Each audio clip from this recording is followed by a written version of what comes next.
Maria is out in theaters after already being out on Netflix for over a month in a lot of other countries outside of Poland. This is a new film from director Pablo Larraín, completing his trilogy of troubled women biopics that consists of Jackie, Spencer, and now this. The movie stars Angelina Jolie, was nominated for an Academy Award this year for Best Cinematography, and is a story of Maria Callas, one of the most famous opera singers of all time. But following a trend that I kind of enjoy lately, it is not a straight biopic from start to finish, following her life chronologically. Instead, the movie takes place during the final week of Maria's life in her Paris apartment. She's been away from singing for a few years now due to some health problems. She's cooped up in her apartment with only a maid and a butler. She's trying to get out of her shell and attempts to resurrect her legendary voice in the hopes of getting back on stage, perhaps. But she's also hooked on meds. She's hallucinating people and conversations. She's stubborn and difficult about receiving help. And she repeatedly retreats into memories of the past, which are shown to us as black and white flashbacks.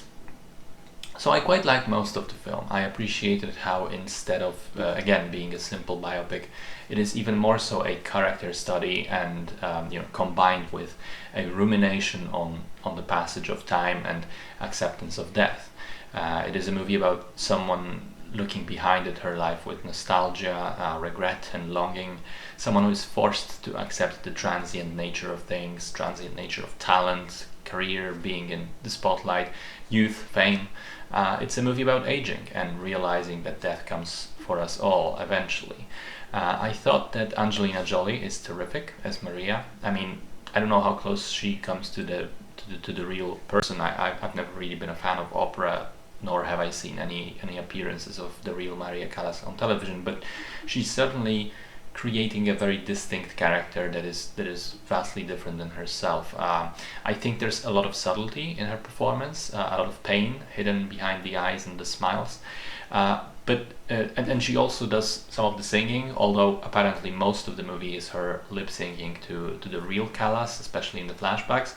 And Jolie's real voice only comes out towards the very end, and I can't judge how much of that is Jolie, how much of that is Callas. The director has said many different things about like combining the voice performances, so there is something. How much that's anyone's guess.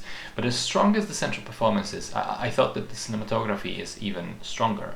It's a gorgeous film to look at. On the one hand, you have the black and white flashbacks that feel like haunted mementos of the past, and on the other, this spectacular warm autumn of the 1970s Paris, and Maria being framed against these wonderful old buildings surrounded by brown leaves, bathed in reds, oranges and browns. The atmosphere of Paris is impeccable, truly.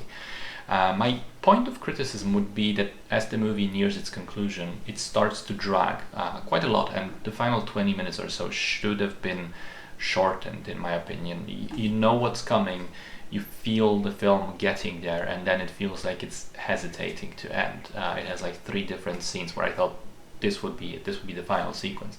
So that took me out of it a little. Otherwise, though, I felt this was an incredibly well shot, a well acted, thoughtful film about closing the windows to your past and accepting that it's not coming back.